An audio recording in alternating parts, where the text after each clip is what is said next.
keep them like this. To ensure a high level of productivity and to keep the rabbits healthy, the farm has to carefully control every aspect of their lives. These are delicate bunnies. Cuando bajan las temperaturas de repente, entra más frío del que debe y comen demasiado y enferman. Si hay ruidos externos o una tormenta, la fertilidad se puede ver afectada. The farm has special measures in place to deal with diseases such as myxomatosis. Vacunamos a las madres cada 6 meses y ya por la leche y por la placenta les pasa la inmunidad. Y para el coli y el clostridium intentamos prevenirlo subiendo la temperatura cuando vemos que están empezando a enfermar, para que coman menos y no tengan problemas. To get the rabbits up to their optimum weight in the fastest possible time, they're fed a diet of high energy food. The farm's 32,000 rabbits get through 75,000 kilos of the stuff every month. How many people look after that amount of animals? 4 people. So 4 people look after 32,000 animals. Wow. At 62 days old, these rabbits, having never known a life outside their cages, will be sent to slaughter. This is the face of modern rabbit farming. It's a million miles away from when I eat a wild rabbit, and there's a lot of rabbits inside these little cages. But this is the way of producing clean rabbits efficiently in Spain. This is what the average Spaniard's eating.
Okay, medyo puputulin ko ng few seconds.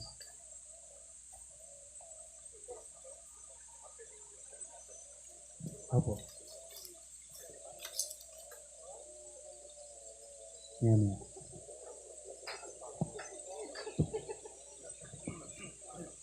So anyway, nakita niyo ho yung video, no? Medyo sino kaya ang kauna-unahan sa inyo na magkakaroon ng ganitong rabbit farm dito sa Pangasinan? Di ba? Hindi ho malayo. We should dream big. Di ba?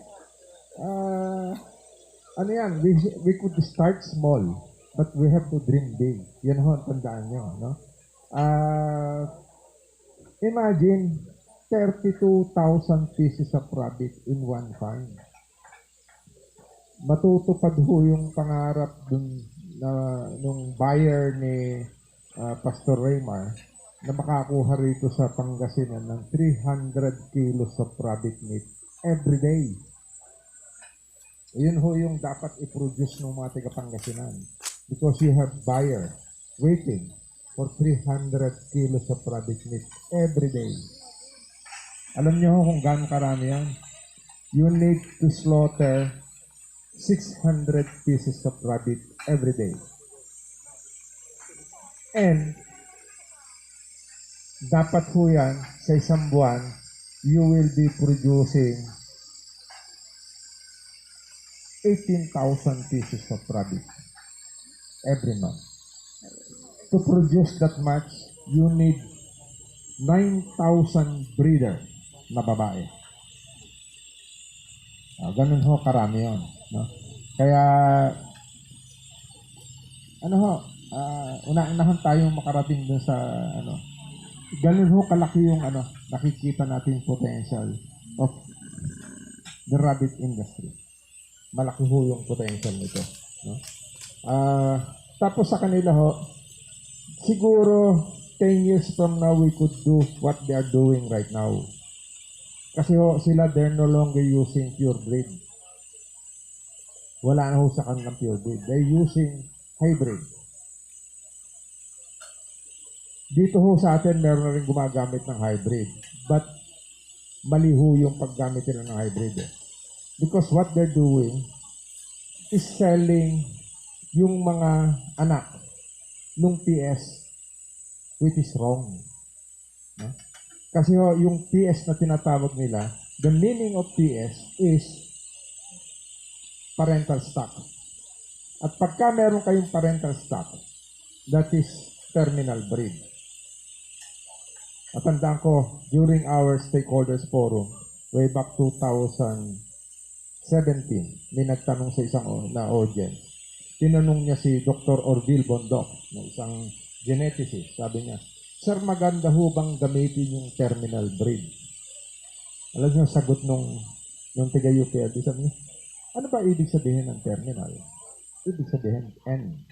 Ibig sabihin, hanggang dun na lang yung paggamit mo ng breeder na yun.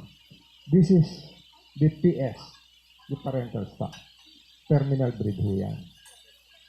Kaya lang, dito sa atin ngayon, binebenta ho ng magkano? 50,000 ba?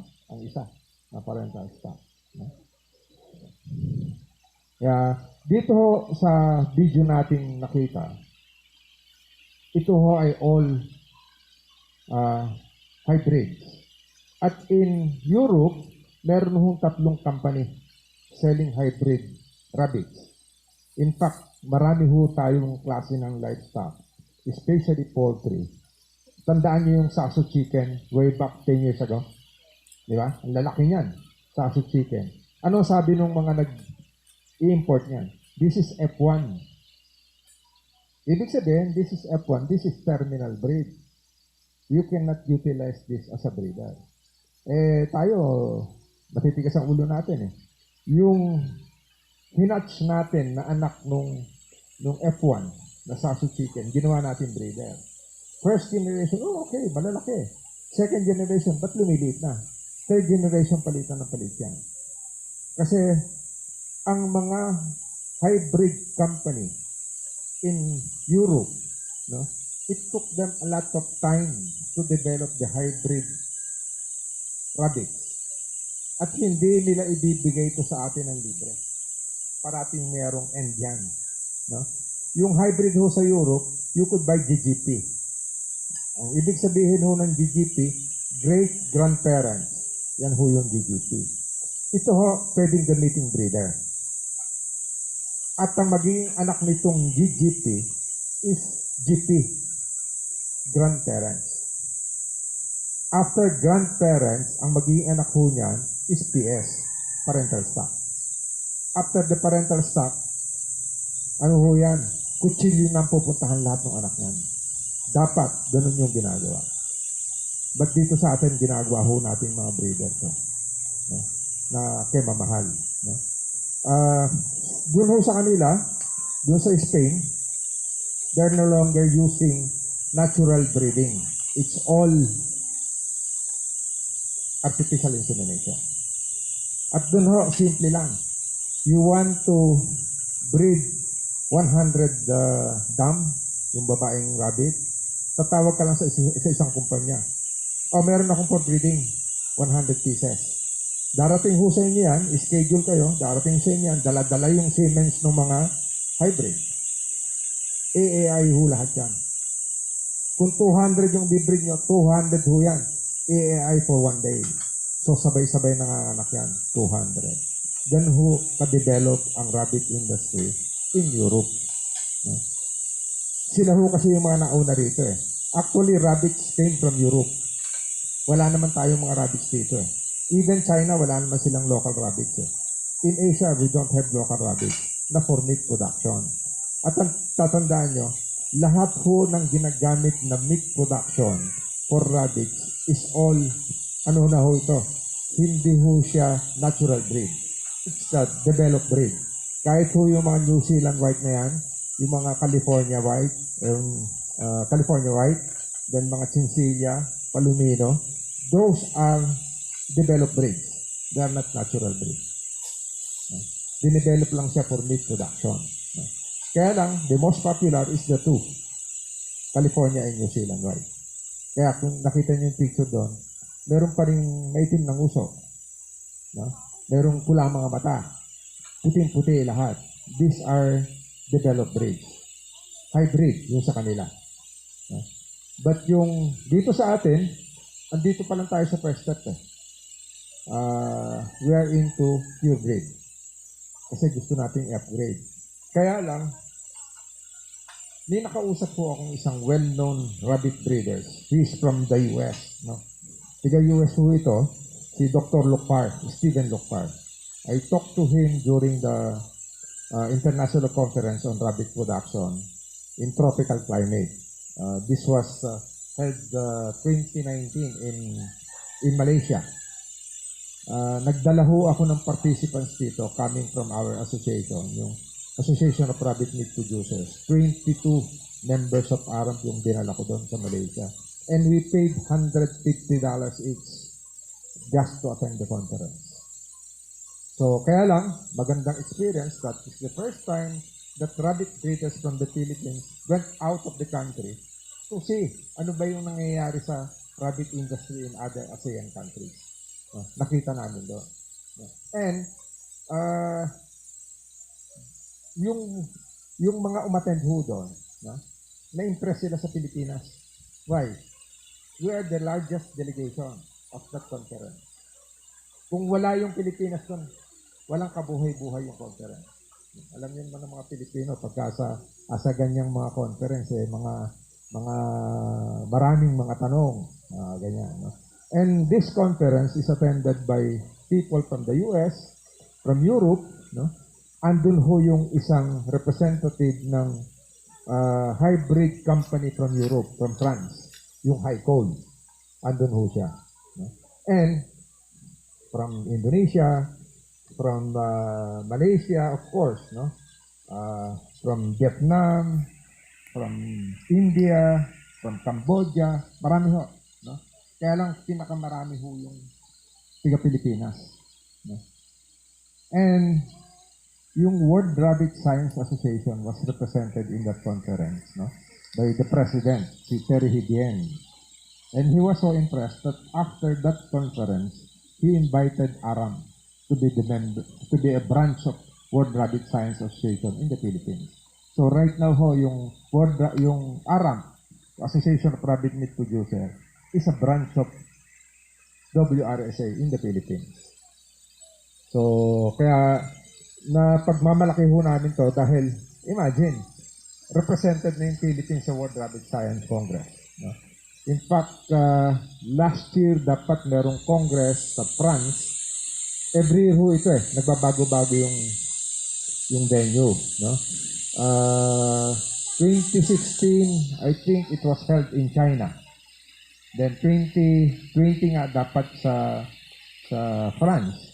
And dapat a-attend ho kami with that conference because I have to do presentation of what's happening in the Philippine rabbit industry. Kaya lang, nagkaroon ng pandemic, pinuspone nila ng June this year. Grabe pa rin naman sa Europe, so they postpone it again November. Kaya lang itong congress na to will be hybrid. They call it hybrid because there should be some face-to-face at meron din namang through Zoom. Kami ho, hindi na kami pupunta ron para makatipid-tipid. And we will be doing Zoom presentation. By November, yung sabi nila sa amin. So I'm preparing a presentation of the situation of the rabbit industry in the Philippines. Para, makita nila kung ano na yung nangyayari sa atin dito. In fact, pagka nakita nila yung ganitong karami umattend ng mga seminar, magugulat sila. Because in Malaysia, nagpupuntak sila ng seminar, 5 lang ang tao. Dito sa atin, ang dami. Naging bisita ko yung isang Malaysian ho this is the Secretary of MARBA, the Malaysian Rabbit Breeders Association. That was 2019. Dinala ko ho sa isang farm sa Lente po sa Bulacan. Nagulat siya Ilalim lang ng manggahan ito There are around 1,000 rabbits. Ano karami. Ilalim lang ng manggahan yan. Dati itikan. Itikang negosyo niya before. So he stopped doing itik. Pumasok siya sa rabbit. Ngayon ho, ang breeder niya is around 300. Nagdagdag na rin siya ng mga building. At meron siyang market. Mamaya, i-discuss naman niya atin yung mga market nito. So, ano to? Makita nyo na in other countries, it's a big industry. Sabi nga rin sa video, second to chicken ang rabbit sa Europe. No? Dito lang sa atin, medyo nakalimutan lang to eh. No? Kami ho, pinipilit naming makuha yung history ng rabbit production dito sa Pilipinas. And as of now, nakakarating pa lang kami dun sa 1970 and later part of 1970. Andun pa lang yung nakikita namin history ng rabbit. Kahapon nagkukwentuhan kami ni Pastor Raymar. Nabanggit niya, meron siya nakausap sa Victoria Tarlac na during the time of Marcos daw, nagkaroon ng dispersal of rabbit ang gobyerno. Hindi namin alam yan. Pero naririnig ko na ho yan. This is my fourth time to heard that there is a dispersal during the Marcos time. Kaya sana makita namin para, kasi ang istorya namin na naririnig lang, katulad yung kimam na istorya, nag-alaga ng rabbit, dumami, binagyo, ayaw na niya. So, bakit yung iba nagpo-poultry? Kahit anong bagyo, poultry pa rin sila. Di ba? Kaya, ano siya, dapat ako naniniwala kasi na we should know the history bago talaga mag-foster to ng maganda. Para makita natin yung mga mali nilang ginawa before at maitama natin this time. Ako ho, I've been doing rabbit racing for the past 9 years. I started 2012. Doon ho ako nagsimulang mag-rabbit 2012. At hindi ako nag-umpisang malaki. Ba't nangarap akong lumaki yung aking rabbitan? No? I started with 5 rabbits. 3 babae, 2 lalaki. After 2 years, I have 700 rabbits. From that 5. Ganun ho, kabilis dumami yan. No? Kaya parati kong ina-advise, let's say yung mga magsisimula, huwag ho kayo magsimula ng 50 breeder kaagad. You start with 2 pairs, 2 tryo, or the most maybe meron kayong mga 3 tryo. Ibig sabihin, 6 na babae, 3 lalaki. Kasi yun, mas matagal nyo ng paglalaroan yan. Para huwag kayong magkaroon ng inbreeding. Meron akong isang, one rabbit farm na they got me as a consultant. This is 2019. Ang gusto ko nung may-ari, to get 500 breeders. Babae. Umpisa pa lang 500 breeders na kagad. So, in-advisean ko sila, sabi ko, baka naman po pwede mag-umpisa tayo ng kukonti. Kasi yung mga tao nyo na kinuha, ngayon lang nakakita ng rabbit eh. Diba? Hindi nila alam kung anong gagawin nila. Yeah. So, we started with 20 rabbits, female. Babae na rabbits, 20, plus 5 male. Sabi ko sa kanila, give me 1 year and a half. You will be having 500 breeders. Ngayon ho, more than 500 na breeders. 1 year and a half kami mahigit. Wala pang 1 year and a half. They have 500 breeders. Population of 1,500. Wala hong dinagdag na rabbit dito. Kinuha lang lahat yung breeder from their production. Nag-breeder selection. No? So, yun ho yung ma-advise ko sa inyo. No? Huwag niyong tignan na si Kumare, mas marami yung rabbit sa akin. Gusto ko, mas marami rin sa akin. Yeah? Kaya niyong paramihin yan. Sabi ko nga sa inyo, ako, I started with 5. 3 babae lang. In 2 years time, I have 700. At problema niyo ho kung saan ilalagay yan.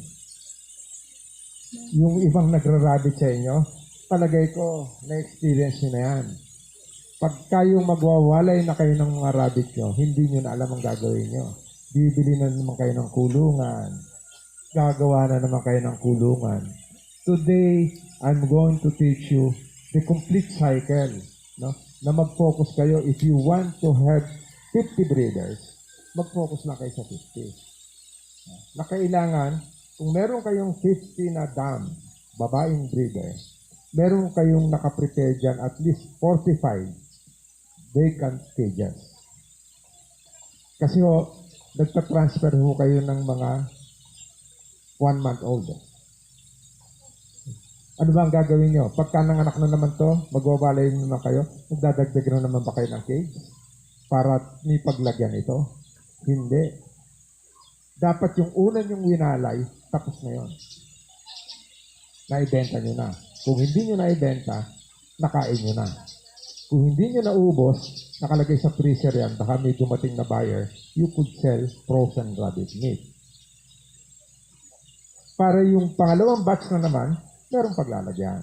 So, yun yung buong cycle niya. Kaya, yun yung mga pag-aaralan natin mamaya. No? Ako, I'll encourage everybody to ask questions. No? Kung pwede lang, yung question nyo kaagad na itatanong is pertaining to the subject that we are discussing. Kasi, baka mamaya, mamaya lang hapon yung question and answer natin. Nakalimutan nyo na itatanong nyo. So, sayang naman, di ba? So, immediately, pagka meron kayong hindi naintindihan, meron kayong gustong naging experience dun sa ganung klaseng dinidiscuss natin, mag-question ho kayo kagad. Na? Sige po. Uupo ho ako kasi alam niyo matanda na ako eh. Hindi ko kaya nakatayo maghapon. Ano ho I'm 68 years old. Malapit na ho ako mag-retire sa rabbit industry.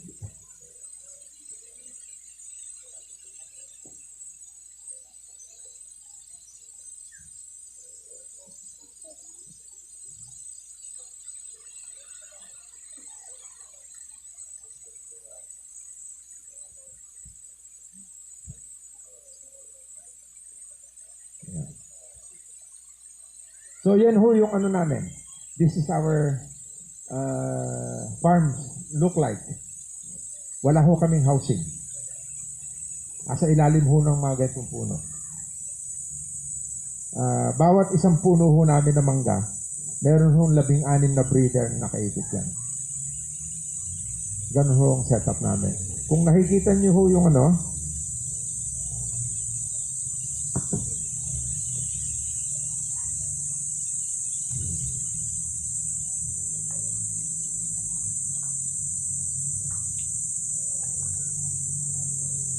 nakikita nyo ho yan ho yung puno ng mangga, ito ho yung 16 na breeder na babae.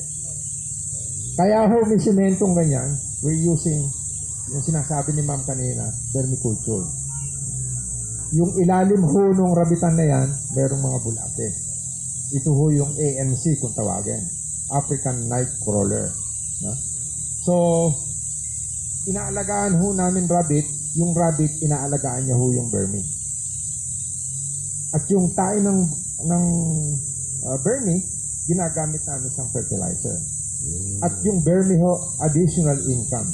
Because we're selling vermi at 500 pesos per kilo. Magbalang nagsimula kami ng mag-rabbit, siguro nabenta na namin na vermi, baka hindi lang 50 kilos. So, that's additional income for the farm. Kaya ganyan ho yung setup namin na merong hollow blocks. But we found out naman ho, pagka yung mga bulate, wala hong makain dito, akit din ho yung bulate. Hahanap sila ng makakain. So ito ho, I'll just read this one. No? Sa gabay na ito, hinggil sa pag-aalaga ng kuneho, ibinabahagi ang mga karanasan at datos na nalipon sa Aben Nature's Farm. Halaw sa mga babasahin at gabay ng mga naunang nag-alaga ng kuneho sa Pilipinas at ibang bansa. Ang mga kaalamang ibabahagi ay napagtibay sa araw-araw na mga kagampanan at gawain sa rabbit tree. Sa pamamagitan nito, layong maiiwas ang mga mag-aalaga ng kuneho sa mga kamalian na pagdaanan na ng Aben Nature's Farm at sa gayon, maging mas matagumpay ang mga alagaan at mapapaunlad ang industriya ng pagkukuneho. Ano ho ito? Wala ho akong formal education on rabbit production. Mga ma'am, pasensya na, nakatalikod ako sa inyo. Di bale, mami hapon, din naman ako sa kabila. Para kayo, nakaharap naman ako sa inyo. So, wala ho akong formal education on rabbit production or any kind of livestock. I finished chemical engineering. Ang negosyo ho namin before is garments. So, malalayo ho yung aming tinahak na landas. After finishing college, nagpunta ho ako sa garment industry at naging exporter ho kami ng garments. During the time na hindi pa talamak yung made in China. Ngayon ho, puro made in China na eh. So, after having this garment for export, we venture into agriculture. And we realize na pagkapadaan sa agriculture ka, dapat sustainable din. Kahit na nag-ipon ka ng pera, hindi po pwedeng dukot ka ng nandukot at gastos ka ng gastos. Wala ka namang nakukuhang pera na isusubay doon sa kabilang bulsa.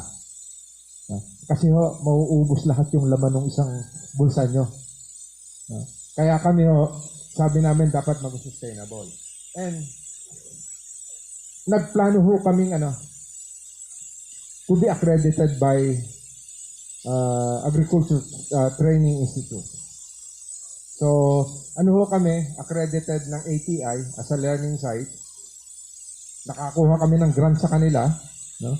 Then afterwards, we went to Department of Tourism. Yung farm ho namin is also accredited as a farm site ng Department of Tourism. No? Bakit ho nila immediately na-accredit yung sa aming farm? Kasi during that time, wala pang mga rabbit farm. Nagulat ho sila na meron pa ng rabbit farm sa Pilipinas. Kaya immediately they approve our application. Kaya ito ho yung mga, initially, ito ho yung kinabubuhay ng aming farm. Whenever we have visitor, we collect 150 pesos as entrance fee. Ganun ho yung ginagawa namin before. Then some OFW will call us up and ask us, no, kung pwede ka mag-prepare ng lunch. Puro rabbit dishes. So, we are preparing, let's say, meron kaming mga package, group of 10, ito yung package namin, ito yung aming menu, mamili kayo ng 3, ipiprepare namin yan, at papakainin namin kayong rabbit sa farm namin. So, ito ho yung ginagawa namin before, para maging sustainable lang yung aming farm. But, kaya lang ngayon, hindi na namin kayang gawin. Because I've been going around, yung wife ko naman ho si Angie, napakaraming trabaho, paperwork, communication with the government, mayat-mayat, may tawag na meeting, may Zoom meeting. Mahirap ho yung Zoom meeting eh. Kasi anytime pwede kang sabi, merong Zoom meeting tayo. Hindi ka mukha dating face-to-face, ini-schedule eh. Ngayon, anytime, tatawagan ka, papadala ka ng email. Bukas, merong Zoom meeting. Sira na lahat. Sabi ko nga, akala ata ng mga tao sa gobyerno, no, sa DA, particularly, wala tayong ginagawa. Kaya anytime, pwede kang tawagan to attend the meeting. So, anyway, yan ho yung aming ginawa before. Kaya naging sustainable. But right now, ito lang hong sa rabbit. Yung farm ho namin is a one-stop shop. We started selling yung nipple drinker. Dati ho yan, kami lang ang meron niya sa buong Pilipinas. We are importing it from China. Ngayon ho, sa Lazada lang, sa Shopee, makakabili kayo. Diba? Kaya sabi ko nga, yung accessories lang, supplies of rabbit industry, nagkaroon na ng industry ang sarili yan. Dati ho, ang cages sa amin lang kayo makakabili. Ngayon, bawat kanto may gumagawa ng cage. At ito ho, hindi namin pinagdamot. We want people to have livelihood. Kami ho, ang ginawa ko sa kulungan namin, hindi ho kami gumagawa. I teach people how to make cages. Bibigyan ko ng isang rolyo, pagbalik niyan, gawa na yung cage. Then we are paying them. So, nagkaroon ng trabaho yung mga standby sa amin. No? Hindi sila umaasa sa 4 piece kasi kaya nilang mabuhay on their own. No? Kaya, maraming natulungan itong industry nato ngayon. Hindi lang yung nag-aalaga ng rabbit, but other support industry. Marami hong nagkaroon ng hanap buhay. No? Kahit dito sa Bulacan, I know some people getting supplies from us. No? Kasi nga sa amin ho talaga in bulk. Kaya sila, kumukuha sa amin, then they added some, para kumita naman din sila. No? Sa amin kayo pupunta, ganun din naman ang presyo niyo. Kasi we have suggested dito the price. No? We have price for the reseller. Ganun ang ginagawa namin. So, ito hong ating pag-aaralan. These are the things that we have accumulated for so many years. No? Kami ho yung nag-research ito from the internet. From the internet, from people who started rabbit racing here in the country. At ito ho yung inipo namin na inilagay namin dyan sa manual yung hawak. Yan ho yung aming mga ginawa. No? So, ito ay mga pangkalahatang gabay lamang sapagkat maaaring magkaroon ng kaibahan batay sa kondisyon ng mga pagkain makukuha sa kani-kaniyang lugar alagaan. Maaari pang mapaunlad at madagdagan ang gabay na ito sa patuloy na paglikom ng mga karanasan at pagiging mas bihasa ng balana sa pag-aalaga ng kuneho. Ito hong manual na asa inyo, these are, na ito 4th edition. Parati ho namin nababago kasi pag kami mga bagong kaalaman na nakikita namin dapat incorporate dyan, inilalagay namin dyan. Kaya tuloy-tuloy yung pagbabago niya, no? Pag-develop namin dun sa manual. Sa Department of Agriculture ho, Bureau of Animal Industry, pagka pumunta ho kayo rin sa kanilang website, yung pambansang pagsasanay sa paghahayupan, no? Meron ho kayo makikitang drawing ng rabbit. Pagka-kinlik nyo ho, yan ho yung makikita nyo yung manual na yan. But kulang. Kasi ho, matagal na yung kanilang manual. We gave that manual to them way back 2017 or 18. Kaya medyo matagal na. Then, sa sama-samang pagtataguyod lamang maitatatag ang industriya ng pagkukuneho at matutupad ang layo na magkaroon ng dagdag kita ang mga magsasaka at magandang nutrisyon ang mamamayang Pilipino, lalo't higit ang mga kabataan pag-asa ng bayan. Rabbit meat is the healthiest meat available to us. Wala ng karne ng other livestock na mas dadaig pa sa rabbit meat. Pinakamaganda yung ating rabbit meat. No? Kaya lang hindi natin nasanayang kainin. When we are starting, naging malaking question sa amin. Kasi nakita niyo yung Spain, well advanced ang kanilang rabbitry. Di ba? At nag-umpisa ang kanilang rabbit industry way back the Roman Empire. Napakatagal na. Nagtataka kami, bakit under tayo sa Spanish rule for so many years, bakit walang dinilang rabbit dito ang mga Spaniards? Napagtaka. Bakit ang French, hawak nila ang Vietnam? Marami sila ng dinalang rabbit sa Vietnam. And up to now, malaki yung industriya ng pagkukuneho sa Vietnam. Marami ho kaming kinausap ng mga historian. Sabi namin, please do the research. Alam nyo, finally we read some article. Sabi rin sa article that during that time, yung rabbit meat is not eaten by the local or by the ordinary people. They are not allowed to eat it. Only royalties can eat rabbit meat. So nakita namin, sabi, maybe this is the reasons why hindi dinala rito ng mga Kastila ito. Dahil alam naman natin, we're just Indio. Di ba? Sa manok nga lang, lugi tayo sa partihan, parating pakpak lang binibigay sa atin. Eh. Sa kanila yung pitso. No? So, hindi talaga tayo pakakainin ng rabbit. Kaya, sabi ko nga, this is the right time na tayo na, umpisahan na natin kumain tayo ng rabbit meat. No? Kasi, initially, maybe sasabihin nyo mahal. Kasi nga, a kilo of rabbit meat is 450 pesos per kilo. Ilang kilong manok na ba yun? 2.5 kilong manok na lang. Kaya lang, pagka manok ang kinain nyo, mga ilang years, madalas kang muta sa ospital, sa doktor, nagpapatingin ka. Di ba? With rabbit, wala kang gasto sa medical. Ako, magmula ho nung rabbit ang kinakain namin sa household namin, I never go to the doctors. Hindi ko na nga alam kung anong blood sugar ko, ang aking wala na ako, hindi na ako nagpapa-blood chemistry. Dati mataas ang uric acid ko. Pero since we eat rabbit, nawala yung sakit ng mga buto-buto ko. Kaya maganda siya, no?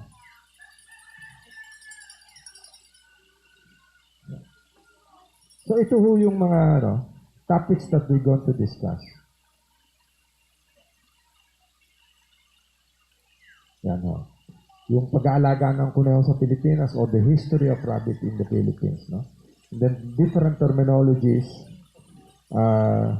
things about rabbit. No? Bakit ba rabbit ang alagaan natin? No? Then ano ba yung pakinabang?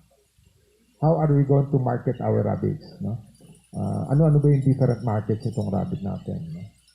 And then, paano tayo magsisimula?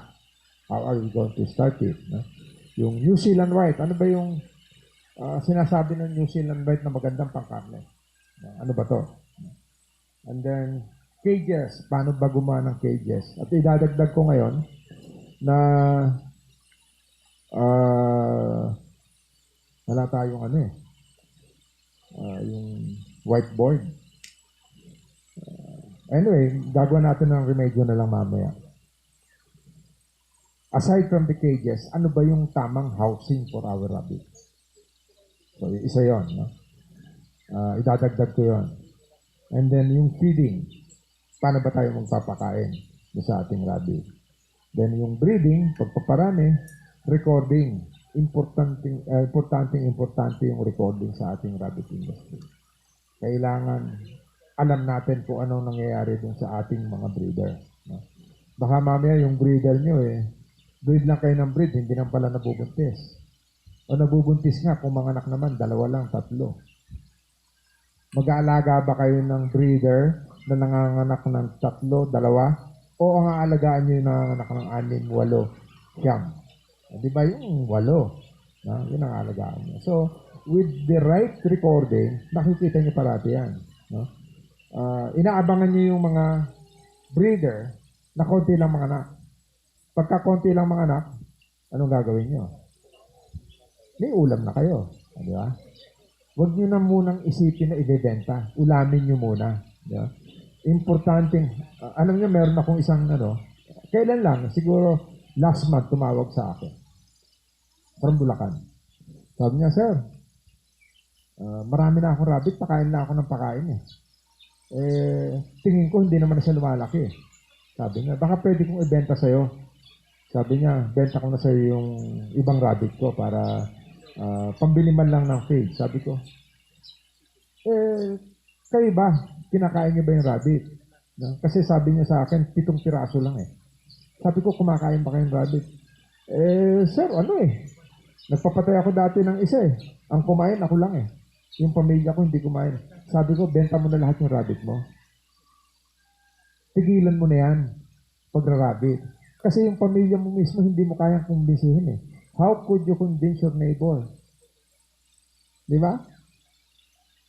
Kung yung pamilya mo lang, immediate family mo, you cannot convince them to eat rabbit. Sabi ko, tigilan mo na yung pagra-rabbit.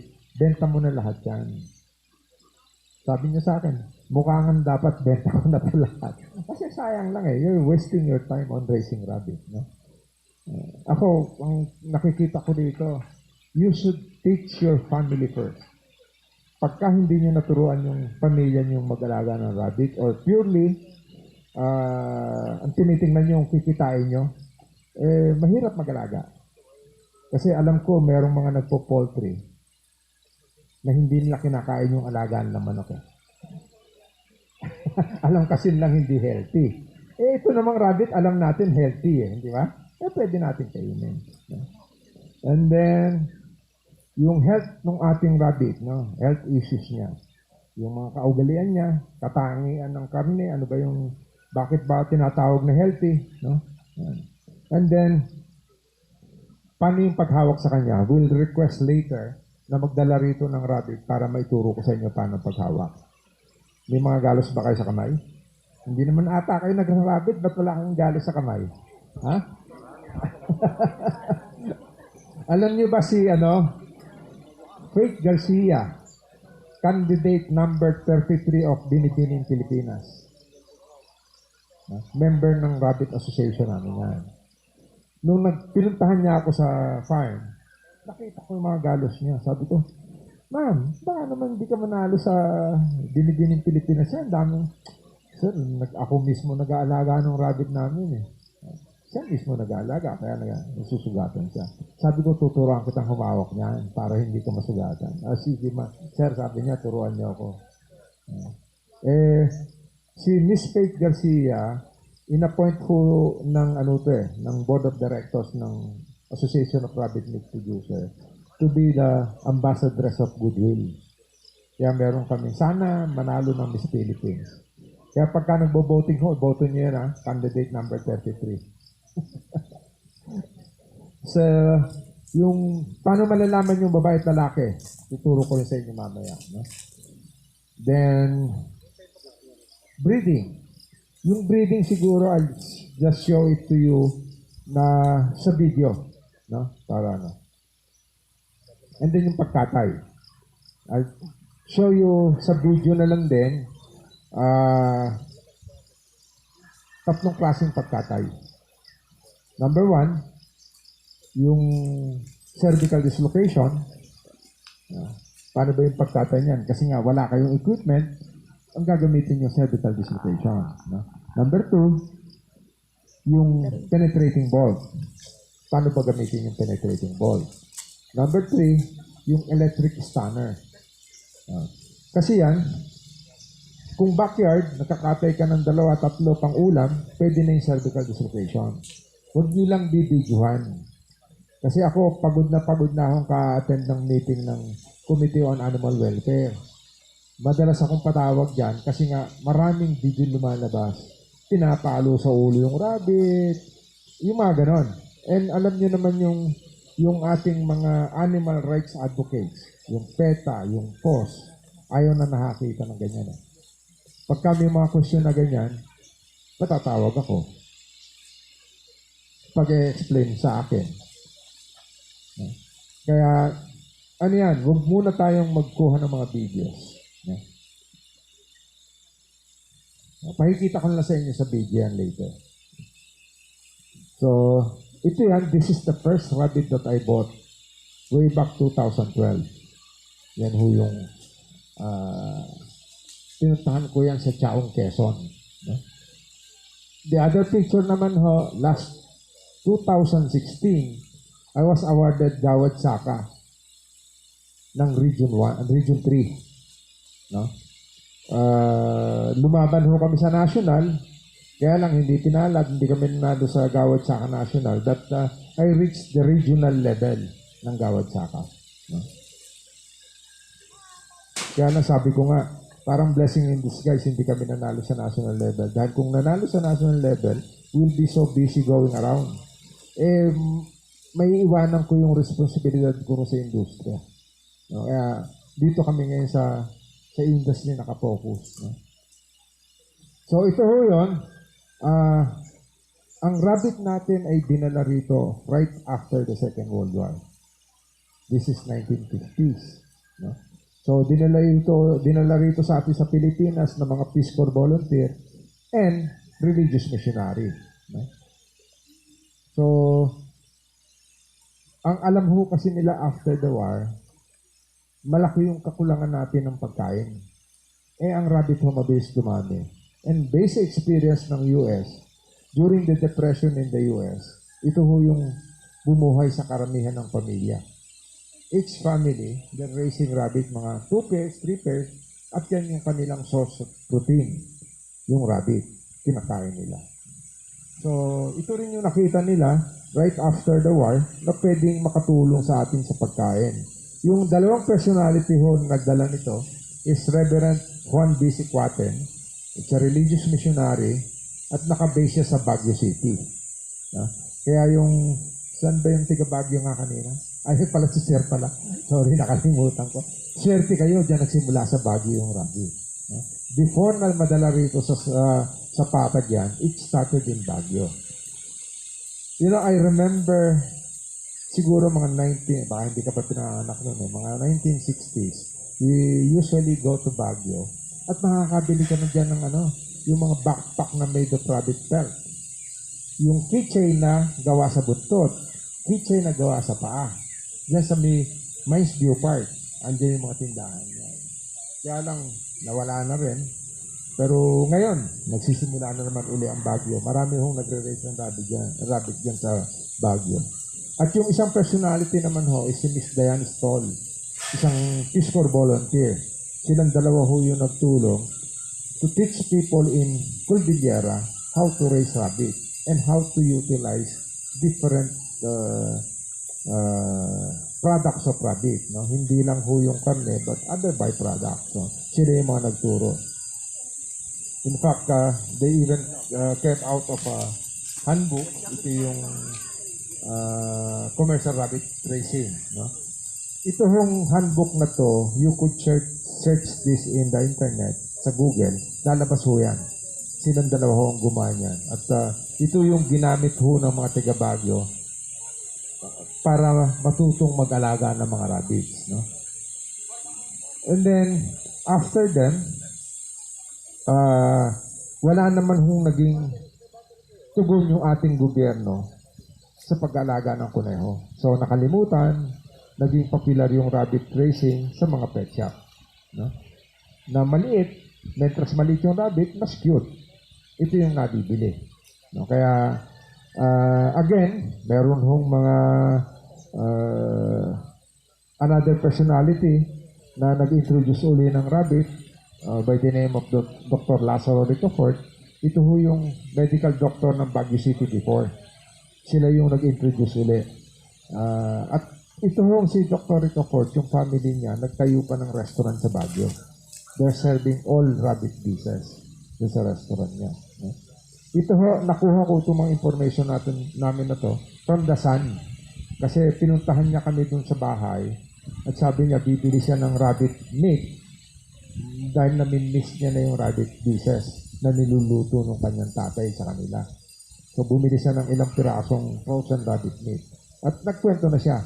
Doon, from that time, madalas na siya magpunta sa akin, so kwentuhan kami. At in fact, nabigyan pa niya ako ng picture ng tatay niya. Yan yung picture ng tatay niya. Yan yung rabbit farm ng tatay niya. Maliit lang. No? Yan si Dr. Lazaro Ricafort. No? Sabi ho niya, blazing the trail for commercial rabbitry was how Dr. Lazaro Pineda Ricafort described his advocacy to promote rabbit production in the mountain province in the 1950s. He established the Luzon Pioneer Rabbitry in Baguio City to help produce quality meat for the table. So, medical doctor ho ito, kaya alam niya ho yung benefits of eating rabbit meat. No? Then, he partnered with Dick Fagan. No? Ano ho ito si Dick Fagan? Isang rural life center, rin ho ito, missionary, tiga Dasmariñas, Cavite. And they put up an association together with Ricafort. No? At sinimulan ho nila uli ito. But parati hong walang, during that time, walang concern yung ating gobyerno with rabbit production. Nakakonsentrate tayo parati rin sa hog industry, sa poultry, yung mga ganon. No? So ito hong si Dick Fagan, naikwento ho sa akin ni Mr. Santos to, Philip Santos, because sabi niya sa akin, he attended the seminar of Dick Tegan sa Cavite during early part of 1980s. No? So, nagkukondak pa ng seminar itong si Dick Tegan. So, actually, binigyan din niya ako ng picture eh. Ito yung picture ni Dick Tegan. Yan ho yung Caucasian. No? Yan. Ito ho si Mr. Santos, Philip Santos. You know the reasons why he attended the seminar? Tinattend ho siya ng kanyang boss, si Director Ezekiel Garcia of Quezon Institute. No? Ang sabi nila, mag-aalaga sila ng rabbit na sa hospital at ito yung papakain nila sa mga patient nila na merong sakit on the lungs. No? Ito kasi yung ating mga kababayan na nagkasakit sa sa lungs, no? Andyan sa Quezon Institute. So, ito ho yung pinaalagaan sa kanya para mas madali raw gumaling yung kanilang mga pasyente. No? So, yan ho yung nakita naming istorya o history ng rabbit production dito sa Pilipinas. Right after then, ang kadalasan na istorya na natatanggap namin, nag-alaga, dumami, walang market, hindi kinain, pinamigay. Parating ganyan ho yung mga different story ng mga natanggap namin. No? Kami ho, we started 2012. No? Ang gusto ho namin mapunuan, from 1980s up to 2012, ano ba talaga yung nangyari? Dapat makita ho sana namin yun. At ma-compile namin itong history ng rabbit production dito sa atin. No? But siguro magagawa namin yan, hopefully with the different people na nagbibigay sa amin ng information, maayayos namin yung history ng rabbit production dito sa atin. No? So, ito ho yung different terminologies natin of sa rabbit. No? Yung doe, babae, yung buck, lalaking rabbit, pagka ho breeder na o nanganganak na, we call it dam. Yung lalaki naman ho, pagka nagamit na natin, we call it sire. No? Meron ho kaming ginagawa sa rabbitry na tinatawag na